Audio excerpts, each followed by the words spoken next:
Udah?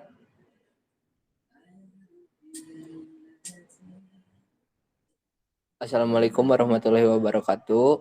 Perkenalkan kami dari kelompok Cemara, salah satu kelompok TBA. Di sini kami akan menjelaskan tentang DFA NDFA. Sebelum penjelasan DFA dan NDFA itu, kami akan menjelaskan cara menginstal JFlab tapi di Linux gitu. Kan kalau di Windows udah biasa gitu ya. Kita ngejelasin dulu di Linux. Tapi yang ngejelasinnya dari rekan saya namanya Wildan Milaji. Kepada Wildan Milaji dipersilahkan. Assalamualaikum warahmatullahi wabarakatuh. Perkenalkan, nama saya Wildan Milaji. Di sini saya akan melanjutkan pembahasan dari kelompok saya yang membahas instalasi aplikasi JFlab di sistem operasi Linux. Sebelumnya, di sini kelompok kami terdiri dari beberapa orang. Yang pertama ada Muhammad Alif Rizky, kedua ada Muhammad Fadli Ilyasin, ketiga adalah Torik Faris Nurjaman, dan yang terakhir saya Wildan Milaji.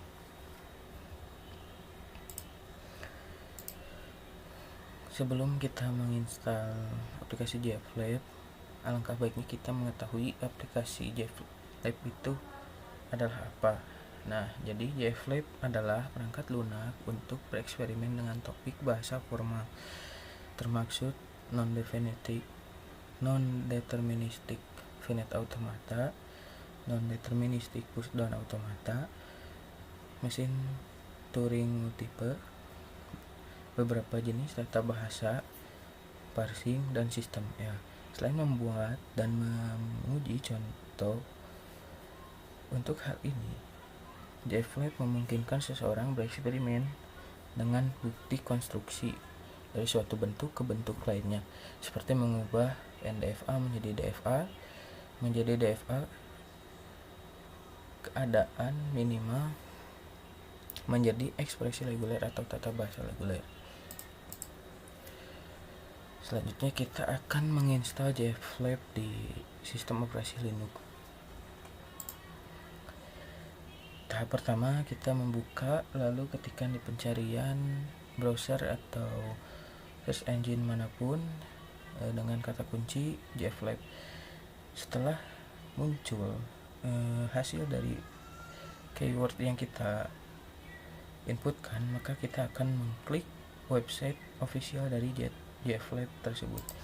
Setelah kita mengklik, lalu kita akan diarahkan otomatis ke web dari JFlab tersebut. Lalu kita klik pada menu sidebar yang ada di sebelah sisi kiri monitor. Kita akan mengklik bagian Get JFlab, atau kita bisa langsung mendownloadnya dengan menekan tombol click here atau click here. Setelah kita mengklik Get JFlab, lalu kita akan diarahkan ke halaman selanjutnya. Jika tampilan halamannya sudah berubah seperti ini, maka kita akan mengklik selanjutnya adalah fill out this form. Nah, setelah kita klik, maka akan tampil form yang sudah disediakan dari developer JFlab. Fungsi dari form ini adalah untuk berpartisipasi dalam pengembangan aplikasi JFlab tersebut. Setelah mengisi form-form di atas, lalu kita pencet tombol submit di bawah, lalu kita tunggu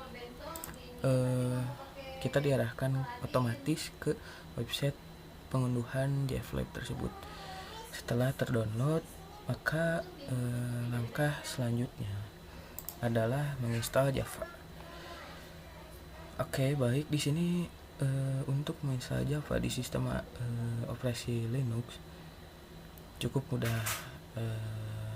Kita hanya membuka terminal lalu mengetikkan perintah seperti yang ada di gambar, sudo apt install openjdk 17 adalah perintah untuk menginstal Java. Di sini saya menginstal Java dengan versi 17. Setelah kita menunggu proses instalasi Java selesai, maka kita harus mengecek Java versionnya terlebih dahulu. Untuk apa? Karena sering terjadi beberapa error karena Java yang diinstal terkadang tidak sama versinya dengan apa yang kita ketikkan.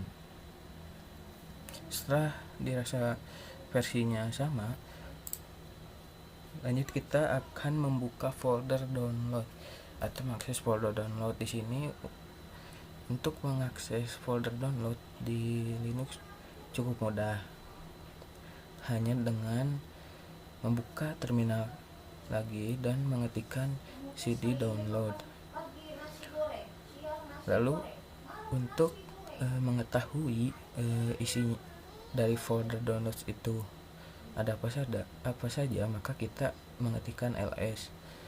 Selanjutnya kita cari file yang sudah kita download tadi, yaitu berupa jflab 7.1.jar.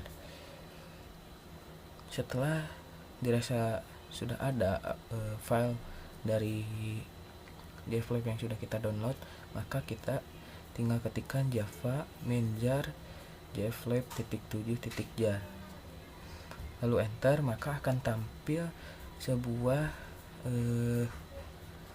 aplikasi yang mengambang di jendela, yaitu aplikasi jflab yang sudah kita bisa gunakan. Jika tampilan jflab-nya sudah keluar, maka kita tinggal mengklik pada bagian atas Finite Automata, maka akan tampil tampilan seperti di gambar. Jika tampilan ini sudah muncul, maka tandanya kita telah berhasil menginstal di sistem operasi Linux sebuah aplikasi jflab. Dengan ini, maka aplikasi jflab bisa kita gunakan untuk jangka panjang maupun untuk kebutuhan pengujian semata. Mungkin untuk instalasi di Linux cukup sekian dan terima kasih. Selanjutnya di sini kita akan membahas apa itu DFA. Lalu untuk pembahasan kali ini saya akan melanjutkannya kepada teman saya. Baik, selanjutnya akan dijelaskan oleh saya. Yang pertama DFA dulu ya. Apa sih DFA? DFA itu singkatannya dari Deterministic Finite Automata. DFA itu adalah mesin otomata dari suatu bahasa reguler. Mungkin bisa dicontohin kayak gambar yang di bawah itu. Kita tuh punya 3 state. State-nya itu Q0, Q1, dan Q2. Saya menaruh finish dan start dan finishnya itu di Q0. Ditandai dengan 2 lingkaran. Satu lingkaran besar dan di dalamnya itu ada lingkaran kecil. Tanda start itu yang mana sih? Itu yang panah di sebelah Q0 sebelah kiri. State-nya itu di Q0 ada A sama B. Terus kalau misalkan lengkapnya, jika kita menginputkan A, itu akan kembali ke Q0, dan jika diinputkan B, kembali ke Q0 lagi. Saat diinputkan C, itu ke Q2. Lalu pertanyaannya, apakah saat inputnya hanya segitu, mesin tersebut, input tersebut akan diterima mesin atau tidak? Jawabannya tepat tidak, karena berhenti di Q2. Jika input berikutnya ditambah lagi, di input A akan ke Q2, di input B ke Q2 juga, di input C itu ke Q1. Itu juga sama, belum diterima mesin. Tapi saat kita menginputkan lagi di input A, di input B, dan di input C, itu akan ke Q0 yang artinya diterima mesin. Next.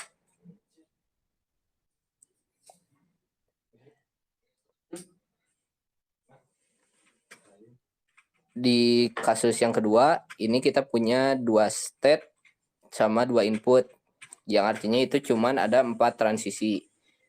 Input yang pertama itu di Q0 itu menandakan start, diinputkan A kembali ke Q0, diinputkan B pindah ke Q1.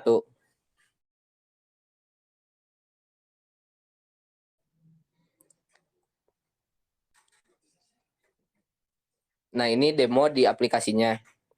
Tadi kan saya bilang saat diinputkan A itu ke Q0, diinputkan B pindah ke Q1. Saat kita masuk terus-terus A, B, A, B, A, B, A, B, maka hasil resultnya adalah accept.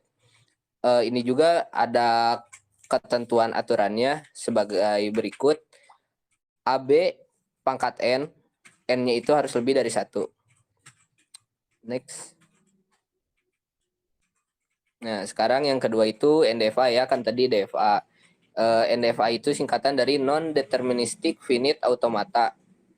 Yang artinya mungkin ini lebih khasnya itu nggak ada kaidah aturan yang mengikat kayak DFA. Kalau misalkan DFA itu yang pertama khasnya itu tidak bercabang, yang artinya saat diinputkan suatu perintah hanya akan ada satu arah hasil dari perintah itu.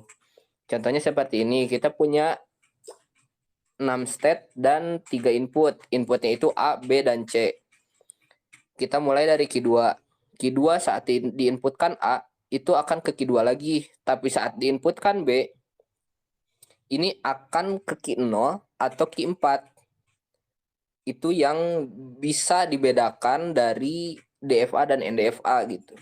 Kelihatan cabangnya atau adanya dua arah lebih banyak dibanding perintah NDFA. Tapi di sini saat kita menginputkan B, ambil saja contoh ke Q0, diinputkan B itu ke Q0, dari Q0 diinputkan perintah C itu ke Q1, saat diinputkan D itu ke Q5. Yang artinya perintah tersebut diterima oleh mesin gitu. Next. Mungkin untuk demo aplikasinya akan dilanjutkan oleh rekan saya. Selanjutnya, saya Muhammad Fadli Ilyasin akan mempresentasikan cara mendemokan aplikasi JFlab. Buka aplikasi JFlab, lalu pilih yang Finite Automation. Setelah terbuka, di sini ada beberapa fitur yang bisa dipakai, yaitu ini untuk membuat state. Diklik, maka akan tampil dan juga begini. Lalu di sini selanjutnya ada fitur untuk menambahkan jumlah untuk state di drag, maka akan muncul lalu dikasih huruf misalkan A, dan di sini ada fitur untuk menghapusnya. Kita klik lalu klik di sini maka akan terhapus. Fitur ini juga ada fitur undo untuk mengembalikan perintah.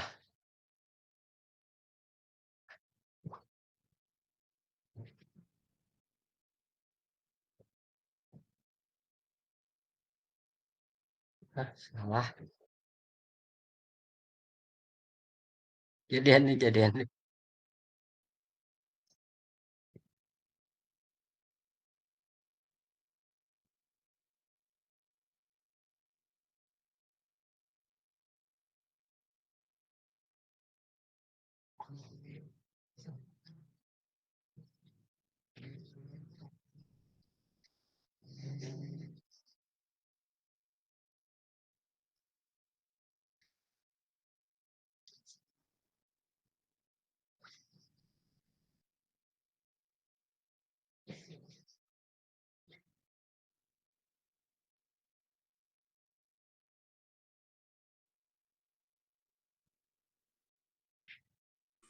Kia dulu maksud orang teh kia pas ngajelaskan nu panahna. Ya, jadi aneh. Eta teh nambahkan perintah Transisi. lain masukkan huruf A. Oh, memasukkan perintah A gitu. Ya, itu bisa dimakai untuk gitu. Tapi pakai nu tengkorak teh.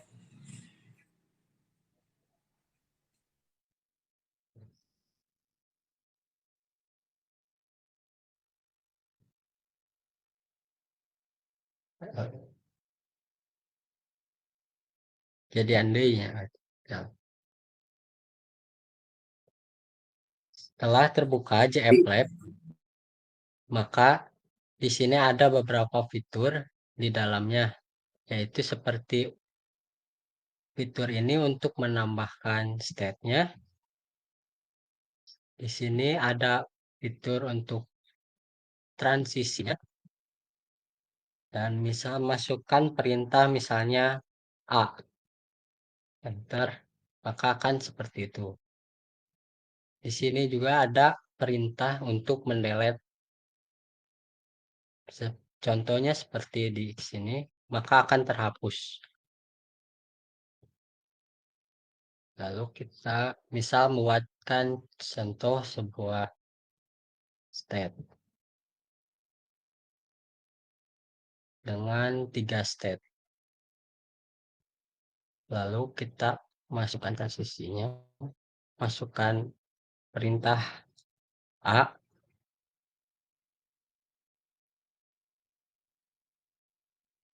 lalu ini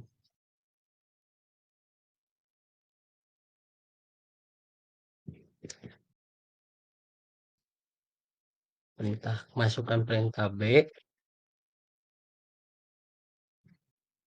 lalu ke sini masukkan perintah C.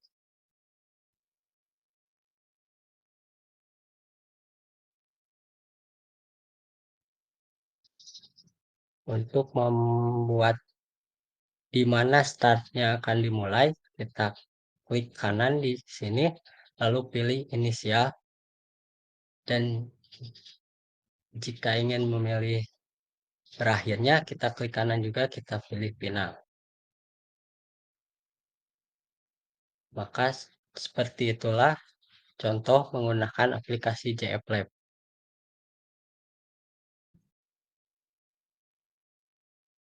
Lalu jika ingin melakukan run dari state ini, kita buka input lalu multiple run.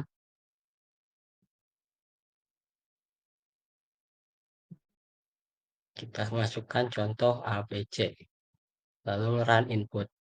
Maka state akan diterima oleh mesin. Namun jika kita inputkan B, A, C, maka state tidak akan diterima oleh mesin. Mungkin cukup sekian dari saya. Selanjutnya akan dijelaskan oleh rekan saya. Baik, terima kasih. Di sini saya akan melanjutkan pembahasan teman saya terkait membuat mesin pada aplikasi JFLab. Tapi di sini saya akan menggunakan sistem operasi Linux. Langkah pertama, kita akan menjalankan terminal.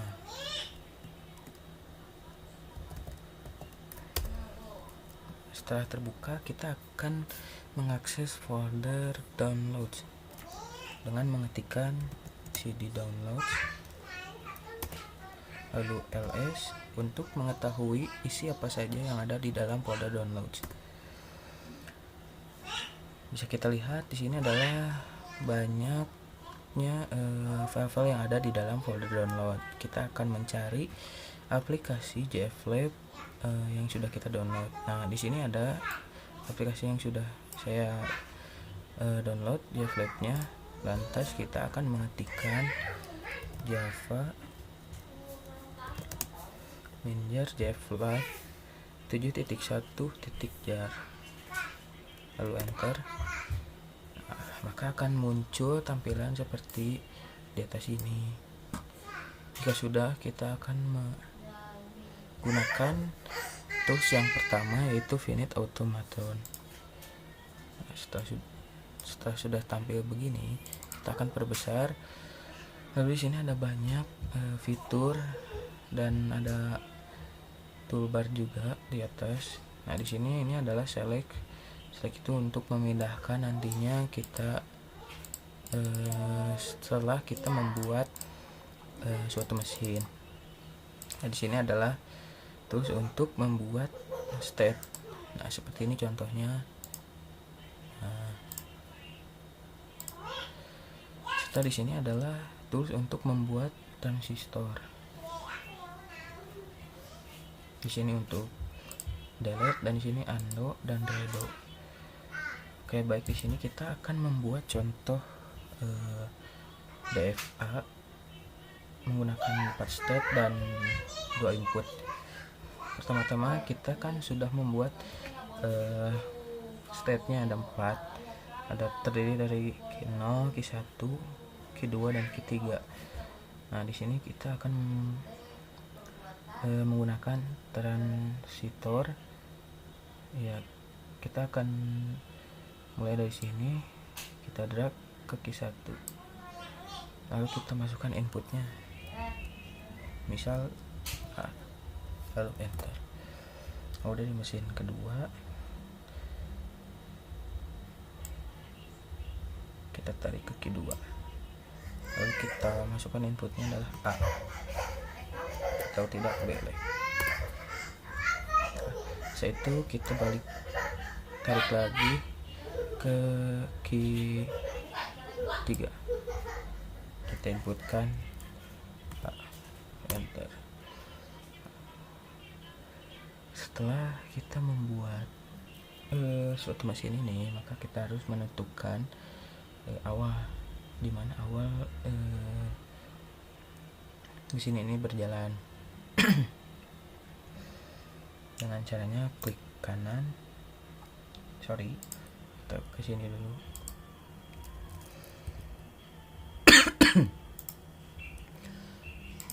Nah, ini adalah bentuk dari perhatiannya.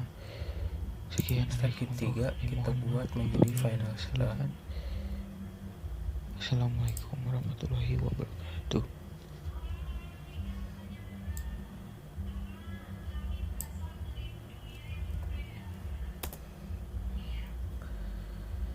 Jika sudah,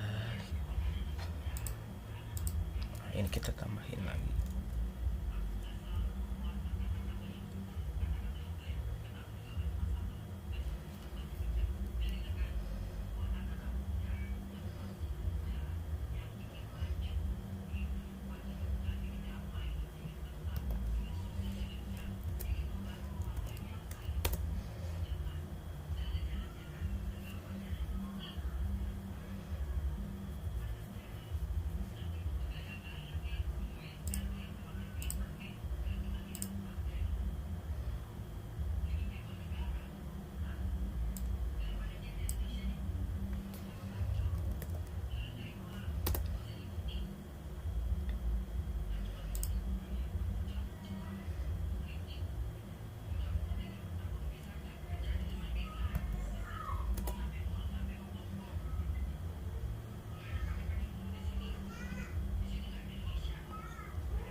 Baik, contohnya seperti di sini kita sudah membuat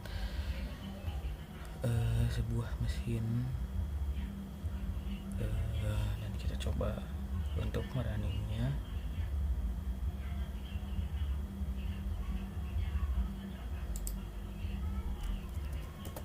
Dengan cara kita ke input, lalu multiperan. Di sini kita masukkan inputnya, bisa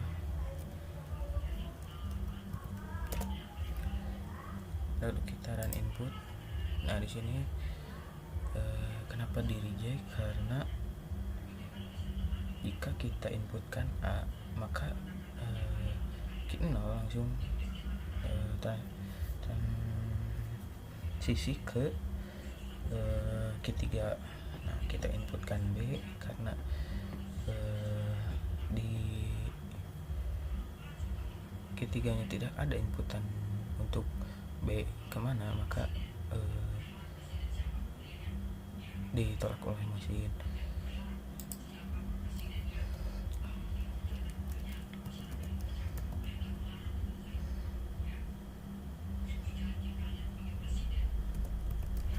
Nah, ini juga masih kenapa? Karena jika kita inputkan A lalu kita inputkan B juga tidak ada. Lalu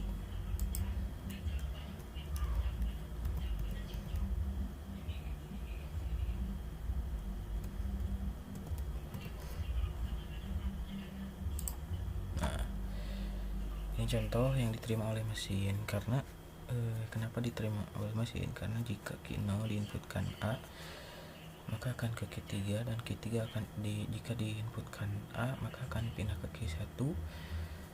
Q1 diinputkan A maka akan balik ke dirinya sendiri. Lalu jika diinputkan B akan transit ke Q2, dan Q2 diinputkan A akan selesai di finish yaitu di Q3. Sekian dari saya, mohon maaf atas kesalahannya. Assalamualaikum warahmatullahi wabarakatuh. Terima kasih. Selanjutnya di sini ada DFA. NDFA. Sebelum itu mari kita buka JFlap-nya. Cara membukanya kita cukup untuk ke folder JFlap ini, open with dengan Java ya. Nanti akan muncul tampilan seperti ini. Nah, setelah itu kita pilih yang Finite Automation. Nah, selanjutnya kita bisa melihat fitur-fitur pada JFlap. Nah, State Creator. State Creator ini untuk kita membuat suatu state. Maka akan terbuat dari state key 0, key 1, dan state key 2. Kita akan membuat contoh untuk sistem mesin NDFA. Bagaimana NDFA itu adalah sama halnya seperti DFA, hanya saja NDFA itu memiliki fitur yang kurang lengkap ataupun berlebihan. Contohnya seperti inputan yang bercabang atau inputan yang kurang. Nah, kita akan mencoba inputan yang kurang saja. Maka kita akan menggunakan transisi inputan A, inputan B, dan inputan A. Nah, di sini kita kasih inputan A. Kita buat Q0 ini menjadi, maaf, kepencet. Kita buat Q0 ini menjadi startnya, dan Q1 ini menjadi final. Nah, untuk NDFA itu ada beberapa ciri, contohnya seperti transisi bercabang atau tidak yang kurang. Nah, ini termasuk NDFA karena transisinya kurang. Kenapa bisa kurang? Soalnya di sini tidak ada inputan untuk B, dan di sini juga tidak ada inputan untuk B. Dia dikasih B entah kemana, dan ini juga dikasih B entah kemana. Jadi inputan yang kita masukkan tidak akan bisa diterima mesin.